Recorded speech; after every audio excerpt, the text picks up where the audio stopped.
Mukhang things are doing good for Cheese Escudero, mga kababayan. Oo. May double win siya for today's video. Oo. Una, dineklara ng COMELEC na wala rong kasalanan si Cheese Escudero sa sa donasyon na 30 million sa kanya ng isang contractor. Wala raw siyang kasalanan doon, number one. Dahil siya ay tumanggap ng donasyon mula sa isang contractor na mayroong mga existing contracts with the government.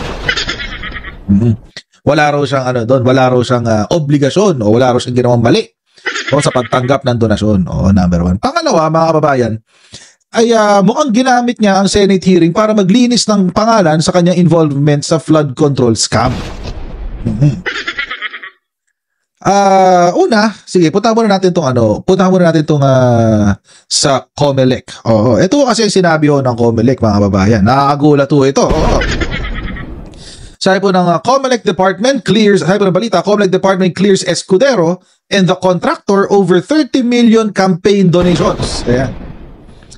If I'm not mistaken, this is a motu proprio investigation. Nagkusa lamang po ang COMELEC na imbestigahan ito. So, ewan ko lang kung mayroong mag-aapila dito kasi wala namang complainant. But anyway, sabi po ng COMELEC, the Commission on Election, Political Finance and Affairs Department has cleared Senator Francis Cheese Escudero and a contractor in connection with the 30 million campaign donations the senator received for his 2022 senatorial bid. Ang sabi pa, in a 9-page resolution, the PIFAD recommended the termination of the investigation. Ang sarap naman ang buhay ni Cheese. Ay, nako. Against Escudero and Centerways Construction and Development Incorporated, President Lawrence Lubiano finding that Lubiano and Centerways are distinct legal entities. Ayan ang mga kababayan ang sinasabi natin. Ito ho yung ikinakakaba natin noon. Na baka mamaya, ang maging desisyon nga ng COMELEC ay dahil magkaiba ang legal personality ni Lubiano at ng Centerways, madidismiss nga naman at ma-absuelto pala etong si Cheese Escudero. Ito na nga, nangyari na nga yung ating pine-predict. Ito po sinabi ng balita tungkol dyan. Panoorin natin. Ng aming PIPAD, una, cleaner siya na hindi siya nag-overspend. Number 2, walang political prohibited contribution na nangyari. Tinapos na ng Commission on Elections o COMELEC ang investigasyon kay Senator Francis Cheese Escudero at negosyanteng si Lawrence Lubiano. Kaugnay ito ng pagbigay ni Lubiano ng 30 million pesos kay Escudero bilang campaign fund noong 2022 elections. Batay sa resolusyon ng Political Finance and Affairs Department o PFAD ng COMELEC, walang batayan para sampahan ng reklamo o kasuhan ang mambabatas at si Lubiano bilang paglabag sa Section 95C ng Omnibus Election Code. Ayon kay Commissioner Ray Bulay, sa pag-iimbestigahan ng kanilang PFAD, walang ebidensya na galing sa korporasyon ni Lubiano ang pera. Batay sa paliwanag ng negosyante, ibinigay niya ito on his personal capacity. So si Mr. Lubiano po, doon na rin sa certification ng DPWH, hindi contractor ng gobyerno on his own. Sa Section 95... Ano mga kababayan, ito yung sinasabi nila na low bending. Tulad nung kay Marcoleta na hindi siya nagdeklara ng kanyang mga donors sa kanyang kampanya. Ito naman si Cheese, nagdeclare nga ng donor, prohibited yung donor, pero ipinasa pa rin ng COMELEC. Bigyan lang ho natin ng konting konteksto, mga babayan, para naiintindihan natin yung parte ni COMELEC. Punta ho natin yung Omnibus Election Code. Ayan. Ito po yung Omnibus Election Code. Ito po yung batas tungkol sa ating eleksyon. Dito po, mga babayan, saan ba to? Sa electoral contributions and expenditures. Ayan, Article 11. Article 11. Dito po nakasulat, mga kababayan, yung mga pwedeng, yung mga pinagbabawal at mga pwedeng donasyon or contribution na gawin tuwing eleksyon. Okay. Putahan ngayon natin yan. At makikita po natin dito, mga kababayan, sa Section 95. Section 95, yan. Prohibited contributions. Ibig sabihin, mga kababayan, sa ating pong Omnibus Election Code ay meron pong mga ipinagbabawal na donasyon. At dito po, kasama sa mga ipinagbabawal na donasyon ay ito. Natural and juridical persons who holds contracts or subcontracts to supply the government or any of its divisions, subdivisions, or instrumentalities with goods or services to perform construction or other works. So yun po, isa ho sa mga pinagbabawal yan. O, pag contractor ka ng construction, eh hindi ka pwede mag-donate. Ang problema mga kababayan, ito po ay naisang tabi ng COMELEC. Ito pong 95C. Bakit? Kasi po, ang pinagbasihan po ng COMELEC ay magkaiba po kasi ang natural at juridical persons. Ang natural person po, tayo, mga tao. Oo, tayo mga tao. Ngayon po, ang juridical person po ay mga korporasyon, mga NGO. Juridical persons po, mga kababayan, is an artificial being. Oo, na nabuo lamang by operation of law. Okay? So, yan po yung mga korporasyon, ganyan-ganyan. So, ang treatment po dyan, lalo na po sa corporation code, mga kababayan, ng ating bansa, ang korporasyon ay hiwalay ang pagkatao ng korporasyon sa pagkatao ng may-ari. Ngayon, mga kababayan, ang sinabi po ng COMELEC ganito, ang nag-donate si Centerways. Si Centerways ang nag-donate. Ibang tao yun. Ibang korporasyon, ibang pagkatao si Centerways. Hindi siya tao eh. May pagkatao lang siya. Ibang pagkatao ni Centerways. Tapos, ang nag-donate pala, is si Lawrence Lubiano na natural person. Natural, sabihin, taong katulad natin, natural person. At yung korporasyon niya na si Centerways na may ibang pagkatao ay hindi nag-donate. Therefore, mga kababayan, at ang may kontrata pala, by the way, ang may kontrata na construction ay yung Centerways, hindi si Lawrence Lubiano. Therefore, mga kababayan, because of the separation ng personality ni Lawrence Lubiano at ng Centerways, inabsuelto ng COMELEC si Lawrence Lubiano. At dineclare nila na ang kanyang donasyon ay dahil sa kanyang personal capacity. Oo. Yung 30 million donation is based on his, it was provided on his personal capacity. Siya lamang yan. Wala nang iba.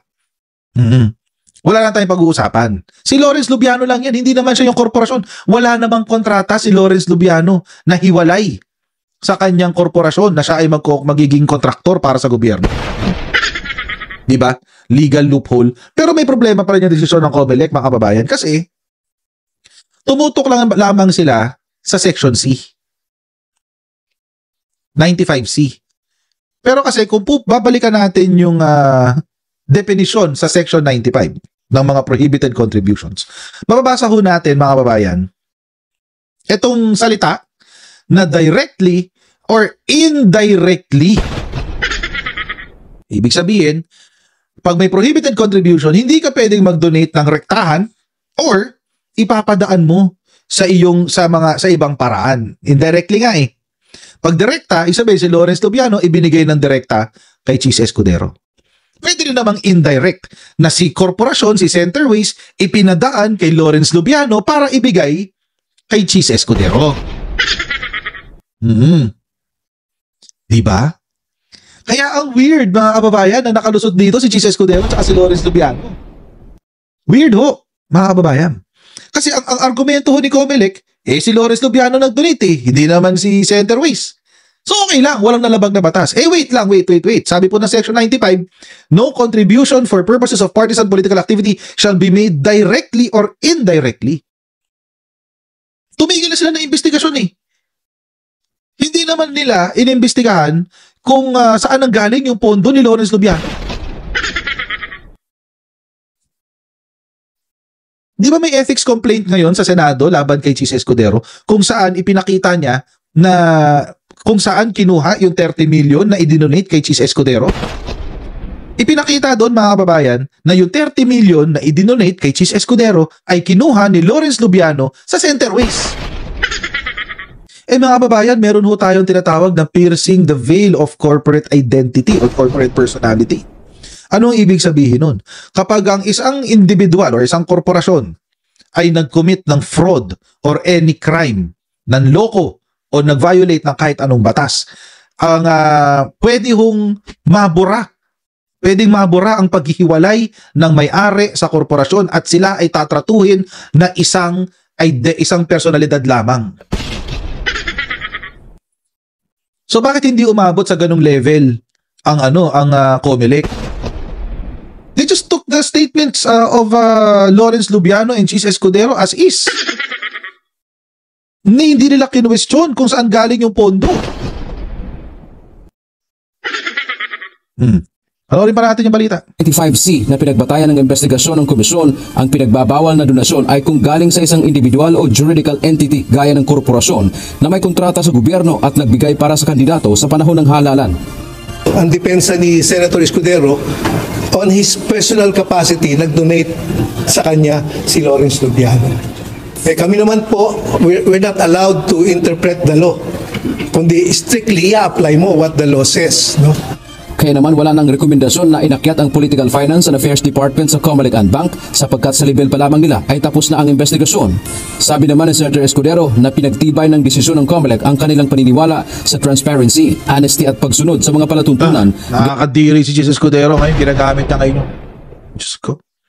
Pero mga kababayan, alam nyo, meron ho ngayon umiikot na balita kung bakit naging ganyan ang desisyon ng COMELEC.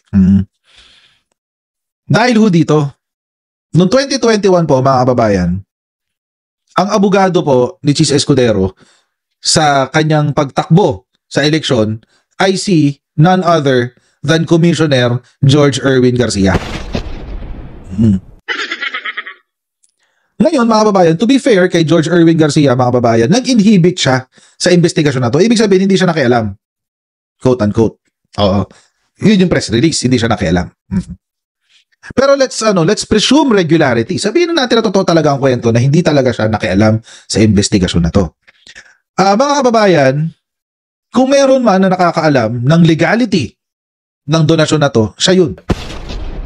Bakit? Abogado siya. Election lawyer siya ni Chis Escudero yan, si George Garcia. Ayan, oo. Siya nga ang nagsumite ng COC ni Chis Escudero. Siya nga nagsumite ng COC. So kung meron mang ewan ko lang, ayoko pag-isipan ng masama si Commissioner George Erwin Garcia, kaso ang pangit kasi. Lalo na't hindi sila nag-imbestiga ng mas malalim. Alam niyo mga kababayan, ako tatanggapin ko yung desisyon kung bilang isang hampas lupa at bilang isang botante, tatanggapin ko yung desisyon ng COMELEC kung inifortan talaga nila. As in, nilaliman nila yung investigasyon. At sa pag-iimbestiga nila, kung natukoy nila na wala talaga kasalanan si Chis Escudero, di wala problema. It is what it is, di ba? Ganoon naman kasimple ang buhay ng tao. Kaso mga kababayan, parang surface level lang. It did not give rise nga daw. Yung statements did not give rise to piercing the veil of corporate personality or identity. Hindi na nila daw kailangan pang pag-aralan ng mas malalim pa. Hindi na nila kailangan pang tignan kung saan kinuha yung pondo. Bakit? Kasi nanggaling daw sa personal capacity ni Lawrence Lubiano Ewan ko lang Pero sana walang involvement dito si George Garcia. Kasi parang naikinikinit ako na mukhang madidismiss din ang kaso ni Marcoleta.